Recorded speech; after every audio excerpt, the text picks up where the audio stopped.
Item ಯಾವುದೇ ಇರಲಿ try ಮಾಡಿ ಆಚಿ ಚಿಕನ್ ಮಸಾಲಾ. ಆಚಿ ಚಿಕನ್ ಮಸಾಲಾ. ಕ್ಯಾಬ್ನಲ್ಲೇ ಮರೆತು ಹೋಗಿದ್ದ 4 ವರ್ಷದ ಮಗುವನ್ನ ಹೊಯ್ಸಳ ಪೊಲೀಸರು ಪತ್ತೆ ಹಚ್ಚಿ ಮರಳಿ ಹೆತ್ತವರಿಗೆ ಒಪ್ಪಿಸಿದ ಘಟನೆ ಬೆಂಗಳೂರಿನ ಹೆಣ್ಣೂರು ಠಾಣಾ ವ್ಯಾಪ್ತಿಯಲ್ಲಿ ನಡೆದಿದೆ. ಪೊನ್ನಪ್ಪ ಲೇಔಟ್ನ ಅಪಾರ್ಟ್ಮೆಂಟ್ಗೆ ತೆರಳುವಾಗ ಪೋಷಕರು ಕ್ಯಾಬ್ನಲ್ಲೇ ತಮ್ಮ ಮಗುವನ್ನ ಬಿಟ್ಟು ಹೋಗಿದ್ರು. ಇದು ಚಾಲಕನ ಗಮನಕ್ಕೂ ಬಂದಿರಲಿಲ್ಲ. ಬಳಿಕ ಪೋಷಕರು ಹೆಣ್ಣೂರು ಪೊಲೀಸರ ಮೊರೆ ಹೋಗಿದ್ರು. ಚಾಲಕನನ್ನ ಪತ್ತೆ ಹಚ್ಚಿದ ಪೊಲೀಸರು ಮಗುವನ್ನ ಹೆತ್ತವರಿಗೆ ಒಪ್ಪಿಸಿದ್ದಾರೆ.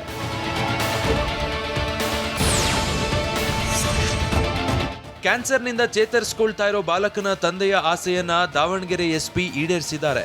ಹೊನ್ನಾಳಿಯ ಹೊಸಳ್ಳಿ ಗ್ರಾಮದ ಪ್ರಭು ಹಾಗೂ ಅನುಷಾ ದಂಪತಿಯ 2ನೇ ಪುತ್ರ ಹಿತಾರ್ಥ್ ಬ್ಲಡ್ ಕ್ಯಾನ್ಸರ್ನಿಂದ ಚೇತರಿಸಿಕೊಳ್ತಿದ್ದಾನೆ. ತಂದೆ ತನ್ನ ಮಗ ಪೊಲೀಸ್ ಆಗಬೇಕು ಅಂತ ಕನಸು ಕಂಡಿದ್ದ. ಹೀಗಾಗಿ ಎಸ್ಪಿ ಶೇಖರ್ ಹೆಚ್ಟಿ ತಂದೆಯ ಆಸೆಯನ್ನ ನೆರವೇರಿಸಿದ್ದಾರೆ. ಪೊಲೀಸ್ ಡ್ರೆಸ್ನಲ್ಲಿ ಬಾಲಕ ಕಚೇರಿಯಲ್ಲಿ ಸಂಭ್ರಮಿಸಿದ್ದಾನೆ.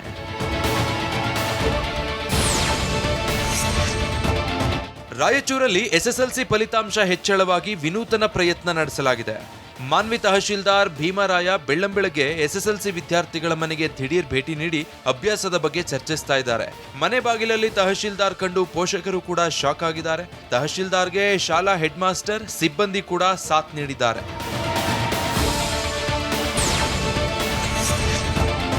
ಹಾಸನದ ಕಟ್ಟಿನಕೆರೆ ಮಾರುಕಟ್ಟೆಯಲ್ಲಿ ಅಕ್ರಮ ಒತ್ತುವರಿ ತೆರವು ಮಾಡಲಾಯಿತು.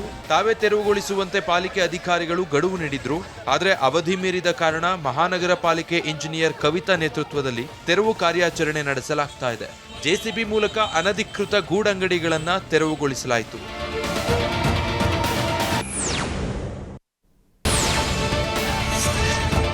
ಕೆಟ್ಟು ನಿಂತಿದ್ದ ಕಬ್ಬು ತುಂಬಿದ್ದ ಲಾರಿಯನ್ನ ತಳ್ಳಿ ಟ್ರಾಫಿಕ್ ಪೊಲೀಸರೇ ರಸ್ತೆ ಬಳಿ ನಿಲ್ಲಿಸಿದ ಘಟನೆ ವಿಜಯಪುರ ನಗರದ ಹೊರಭಾಗದ ಸಿಂದಗಿ ಬೈಪಾಸ್ ಬಳಿ ನಡೆದಿದೆ. ರಸ್ತೆಯಲ್ಲೇ ಲಾರಿ ಕೆಟ್ಟು ನಿಂತಿದ್ರಿಂದ ರಸ್ತೆ ಸಂಚಾರದಲ್ಲಿ ವ್ಯತ್ಯಯ ಉಂಟಾಗಿತ್ತು. ಸ್ಥಳೀಯರ ನೆರವಿನೊಂದಿಗೆ ಸಂಚಾರಿ ಪೊಲೀಸರು ಲಾರಿಯನ್ನ ರಸ್ತೆ ಪಕ್ಕಕ್ಕೆ ನಿಲ್ಲಿಸಿ ಸುಗಮ ಸಂಚಾರಕ್ಕೆ ಅನುಕೂಲ ಕಲ್ಪಿಸಿದ್ದಾರೆ. ಪೊಲೀಸರ ನಡೆಗೆ ಸಾರ್ವಜನಿಕರಿಂದ ಮೆಚ್ಚುಗೆ ವ್ಯಕ್ತವಾಗಿದೆ.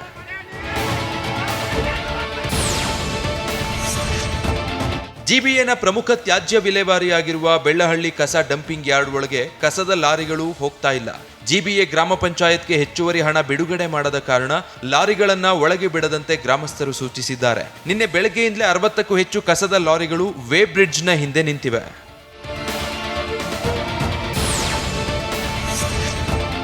ಬೆಂಗಳೂರು ಗ್ರಾಮಾಂತರ ಜಿಲ್ಲೆ ದೊಡ್ಡಬಳ್ಳಾಪುರದ ಎಂಎಸ್ಜಿಪಿ ಕಸದ ಘಟಕಕ್ಕೆ ಜಿಬಿಎನ ಹೆಚ್ಚುವರಿ ಕಸದ ಲಾರಿಗಳನ್ನು ತಡೆದು ಪ್ರತಿಭಟಿಸಲಾಗಿದೆ.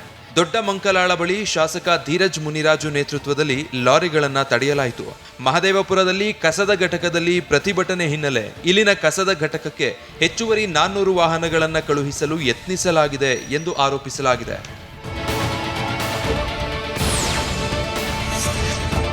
ಕೋಲಾರ ತಾಲೂಕಿನ ವೇಮಗಲ್ನಲ್ಲಿ ಭಾರತದ ಮೊದಲ ಖಾಸಗಿ ಮಿನಿ ಹೆಲಿಕಾಪ್ಟರ್ ಜೋಡಣಾ ಘಟಕಕ್ಕೆ ಪ್ರಧಾನಿ ಮೋದಿ ಮತ್ತು ಫ್ರಾನ್ಸ್ ಅಧ್ಯಕ್ಷ ಮ್ಯಾಕ್ರನ್ ವರ್ಚುವಲ್ ಆಗಿ ಚಾಲನೆ ನೀಡಿದ್ದಾರೆ.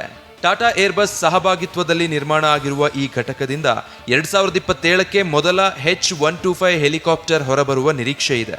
ರಕ್ಷಣಾ ಇಲಾಖೆಗೆ ಸಹಕಾರಿಯಾಗಲಿರುವ ಈ ಯೋಜನೆ ದೇಶದ ಏರೋಸ್ಪೇಸ್ ಕ್ಷೇತ್ರಕ್ಕೆ ದೊಡ್ಡ ಉತ್ತೇಜನವಾಗಲಿದೆ.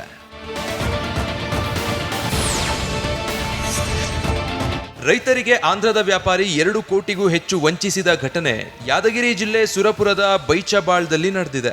ಆಂಧ್ರದ ಶ್ರೀನಿವಾಸ್ ಅಂಡ್ ತಂಡದ ವಿರುದ್ಧ ವಂಚನೆಯ ಆರೋಪ ಕೇಳಿಬಂದಿದೆ. ಕಳೆದ 5 ವರ್ಷದಿಂದಲೂ ಶ್ರೀನಿವಾಸ್ ಭತ್ತ ಖರೀದಿಸ್ತಾ ಇದ್ರು. 4 ವರ್ಷದಿಂದ 5 ಕೋಟಿ ರೂಪಾಯಿಯಷ್ಟು ಭತ್ತ ಖರೀದಿಸಿದ್ರು. 3 ಕೋಟಿ ಹಣ ನೀಡಿ ಉಳಿದ 2 ಕೋಟಿ ರೂಪಾಯಿ ಬಾಕಿ ಕೊಡದೆ ಎಸ್ಕೇಪ್ ಆಗಿದ್ದಾರೆ. ರೈತರೀಗ ಎಸ್ಪಿಗೆ ದೂರು ನೀಡಿದ್ದಾರೆ.